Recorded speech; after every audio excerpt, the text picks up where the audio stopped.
again for a movie review, and this is the one true Omni Gamer Boss Bronze. This is True Backlash. And Blue. Talking about Elysium. We have some guests.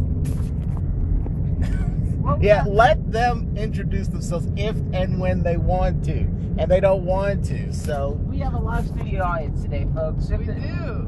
If they want to interact, they'll interact. If they want to listen, they'll listen. And they have opinions. They have opinions, yeah.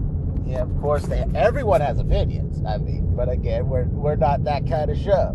They can talk when they want to, no more, no less. Isn't that right, Blue? That's right, Boss Bronze. Thank you very much. But let's get back on point with the movie, Elysium. Now, this movie was directed by the same director who made District 9, right? Right. Right. Yeah. All right. And a lot of people can't help but make that comparison between the two movies. Now, personally, I thought District 9 was a good movie. I mean, it had a tendency to be a little confusing, kind of, I don't know, drama heavy, I guess. But, you know, I enjoyed it. It was a good sci-fi flick. Pretty sure we reviewed that as well. Nah, I Probably did. Nah, I think we missed out on that one. No, You I know? thought we had. Nah. We just talked.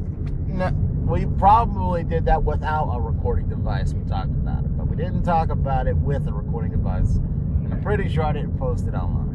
Okay. But this movie, I will have to say, I think for the most part, I think I enjoyed a lot better than District 9 because I have to say about maybe 66% of it was sort of like a throwback to the old action movies that you would see in the 80s and early 90s. You know, a lot of running, a lot of shooting, characters that were characters but not complex characters.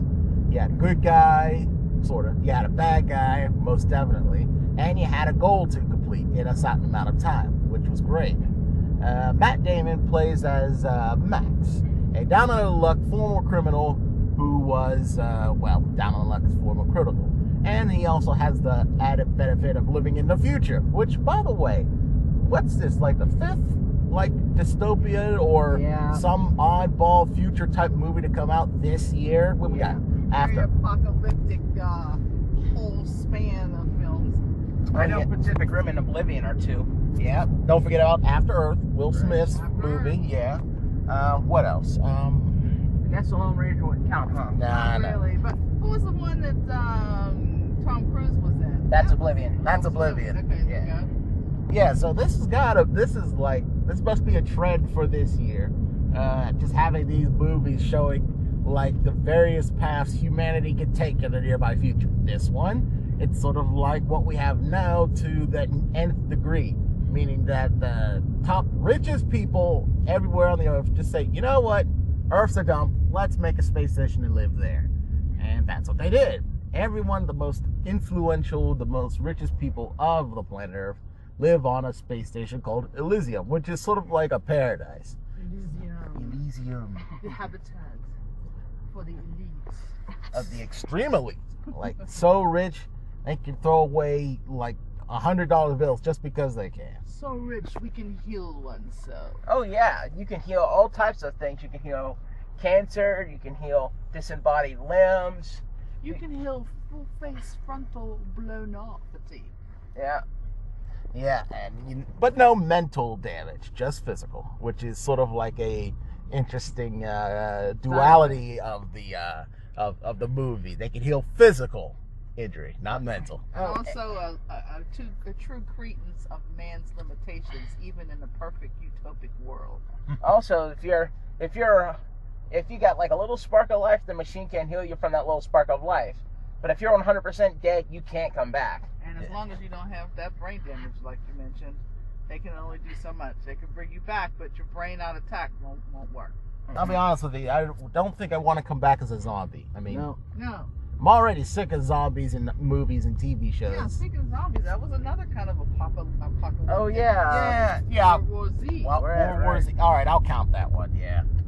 But anywho, poor Max here, he's just trying to be a good guy, work at the factory, you know, jerky robots are breaking his arms for no reason, and then his stupid boss says, go into the plant, fix the dangerous machine or you're fired. And well, you know what happens with dangerous machines and people who go into them to fix them. Yeah, bad stuff goes down. And now he has to go to Elysium to fix what happened or he's going to die. And that's pretty much how the movie begins. And I don't really want to say too much because that would be spoiling. You want to add anything, Backlash? Because I know the story synopsis is sort of your thing. Yeah, along the way, the story also intersects with one of Max's childhood friends, who his daughter needs to go to Elysium Tomb for her sickness. And around the part of the movie, they cross paths and they have a common goal. So that's the only thing I really wanted to add. But the person controlling Elysium is the Secretary of Defense for the whole place. You think the president would do it, but the president's mostly bureaucratic and delivering punishments like bad Secretary of Defense, bad. Very political. You know? Or running the Warehouse 13 from the Sci-Fi Network. Yeah. So yeah, he's actually a viceroy. I think that's what they call a warehouse on Warehouse 13, the president. But the Secretary of Defense, though, beats him in popularity as she's played by Jodie Foster. In a really good role, I might say. Yep, she is your well-intentioned extremist. It's like those people who say immigration is like totally 100% bad. She's like one of those people, except she'll use lethal methods to get her point across, which the president does not like. No, yeah, of course. And by the way, some people are already fussing that this role was Jodie Foster was like robotic and stiff. And I say, what are you talking about? I mean, we have actual robots in the movie, and no one really, she didn't act like any one of them. But that's just me. Well, I don't know that that's a bad thing, truly, because this was the perfect, in terms of the storyline, it was the perfect representation for a strong, cold society. I mean, it was a society that didn't have a heart for so many things. That was characteristic of that culture. They were, enveloped in self-indulgence and self, gratifying kind of roles and kind of characters, very hedonistic. Yeah. So she filled that role with that in mind very well, and to be one of the leading people of the culture to make decisions. So I mean, she really would have been mischaracter. She would have been out of character to come across as warm or friendly or genteel in any way. Now, for this kind of movie, you want to have your bad guys bad. You don't want to sympathize with them. Otherwise, you're missing the point of this whole movie, which is like the classic thing of the separation of classes. How the richer 1% seems to have everything. They even cure cancer, while the rest of humanity basically have to fend for themselves. Yet at the same time, still work for the 1% who don't even live on the planet anymore. Oh, yeah. It can't very well be someone that's like head of, like Secretary of Defense, and be somebody that's less than strong. The sad part about the Elysium is the fact that they have McMansions all over the place with no one living in them, including each having a healing pod. So all that technology goes to waste. Well, you got to have like a hypothetical, so I won't spoil the movie. You have someone with type 2 diabetes, or someone with a missing pinky who needs the machine. And this technology is only for Elysium citizens. Mm-hmm. You have to have a mark, an ID tag. Earth citizens could continue to wallow in squalor and disease without any intervention from those who have the technology and the power to heal.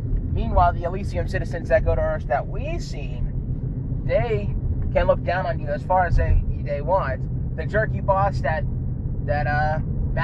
Max was told to do what he was doing to get him into this position, he had a boss too, and he was an Elysium citizen, and he said, "Oh, don't breathe on me. You might get your cooties." Yeah, that was pretty jerky about that guy. I mean, seriously, you would think with all that technology and all that affluence, he would really know better, but that's your typical Perfect professional. Perfect professional. So if we're talking about characters, are we? Yeah, we might as well. We're halfway in.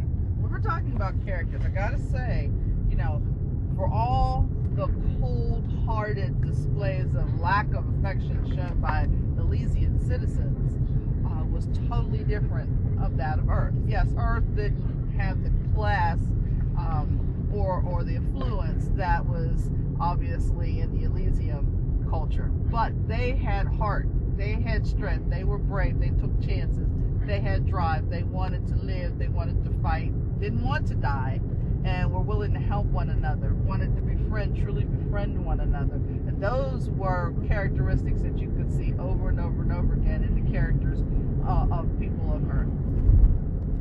Well, let me see. Another characters for me, they were not, a lot of them were nothing new, except for Matt Damon, and Spider, who was the third string antagonist in the movie / ally to Max. It's complicated. Obviously, he lives on Earth.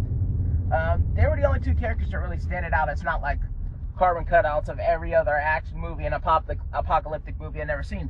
That's not a bad thing, though. It just means, it's like, oh, I've seen you before. I know what you do. Yeah. You know, when you talk about the character segment, you're always thinking about, like, the big name stars, like we do have Matt Damon and Jodie Foster. But like District 9, Elysium, I'll have to give big credit for having a well-diverse secondary character lineup, which is like background characters, you know, almost every color, every, you know, the gender, children, old people, you know, they weren't always the same. I mean, sure, you had sort of the samey when it comes to Elysium citizens, but on Earth it was like, you know. And even then, Elysium citizens, there was a couple different races there too.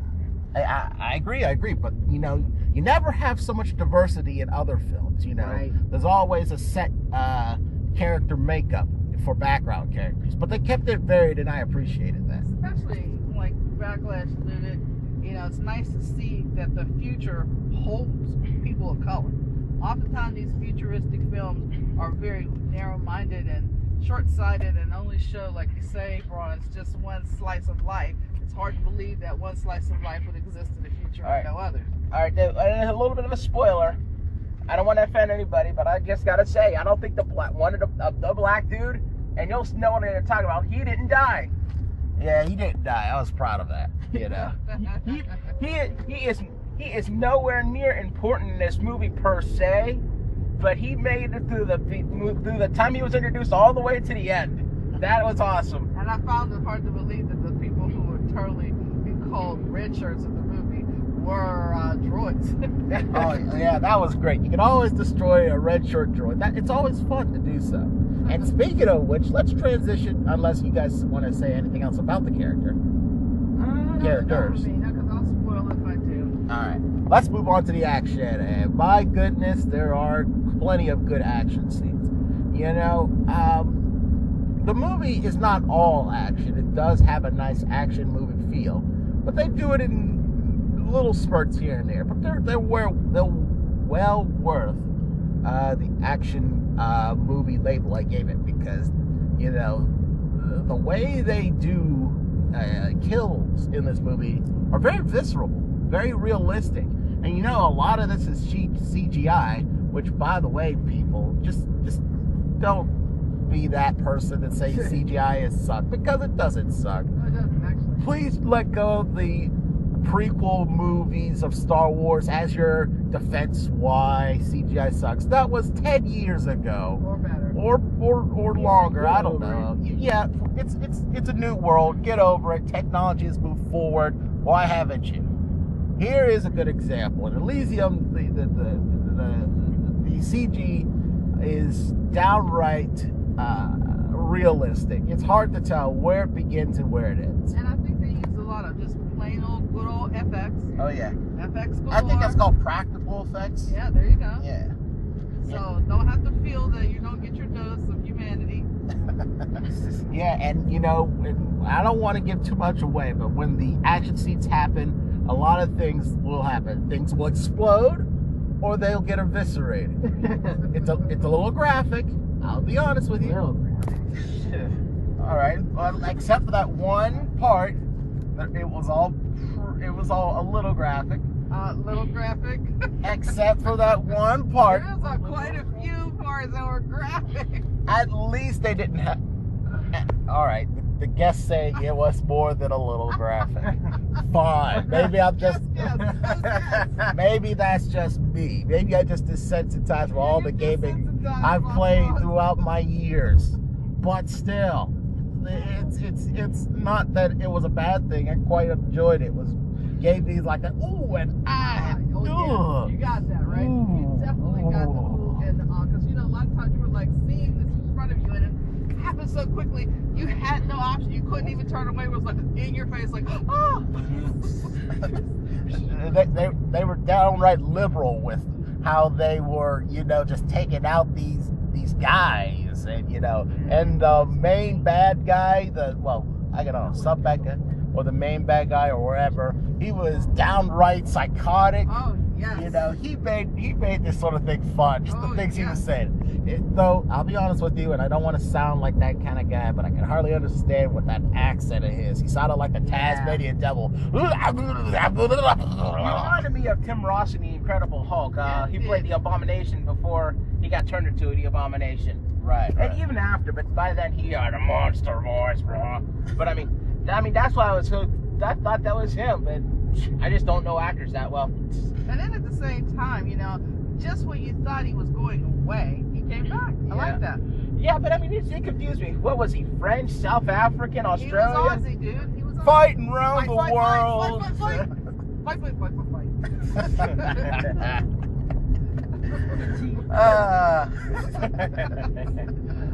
But seriously, I think I'm ready to give a rating. I don't think oh wait, yes I do. I got a few things to add to this before. So I guess I'll count this as my summation, then review. I liked this movie. It was great fun, but I couldn't help myself seeing how they copied off a few things from video games yet again. Because I could tell. I could tell. A lot of things, like for example, Matt Damon getting hooked up to a cyborg parts reminded me of the old PlayStation 1 game 1, where the same thing sort of happened. This guy wakes up, he's got cyborg armor, and everyone wants to kill him. Same thing in this movie. We also got Halo. The Elysium ring looked like the Halo ring, almost down to a T. Team Fortress's cartoonist Ludacris Gibbs, and Gears of War, and like the grittiness and the feel of all the action. And there's a lot of matrixy things, not like the photography with the Bindi and all that, but a lot of the throwbacks to some of the scenes with the robotic and cyber kind of things, the clothing, the time frame. You could almost take scenes from that movie and scenes from the Matrix and think they were the exact same era. And and even more recent games like BioShock Infinite, which it was the War of the Classes, almost went down very similar, like in Elysium. The 1% were treating like the rest of the people in that game like dirt, like they were in Elysium. And granted, there wasn't like a big civil war between the lower classes in Elysium, but it could have broken out just pretty much the same way. They just, like in the game, they snap out, they had enough, and they just go start mass killing people everywhere. Oh yeah. But they stopped short of that because that BioShock would have sued. But anywho, I enjoyed the movie. It was a great movie, and it wasn't so artsy fartsy I didn't understand it, so I give it a pass. The characters were, except for Max and Spider, the characters were pretty much paint by numbers, but the action was very, very good and very, very gory, and the story was very believable. The ending kind of let me down, though. So, it's both. It has its bad points, but it has way more good points. So I'm giving it a pass. I kind of like the whole idea of the movie itself. I thought the movie was pretty good, and yes, a lot of it hasn't been seen before, but then I got to say the weapons that are actually out there in the movie were a little different. Their methodologies as far as containing the prisoners were pretty neat, and I just thought overall the movie itself was good. I didn't want to take your thunder there, Backlash, but I wanted to get my little comments in about those weapons before I forgot. Hey, no problem. What was your rating? Pass. It was a pass. A pass. You give your rating, Blue?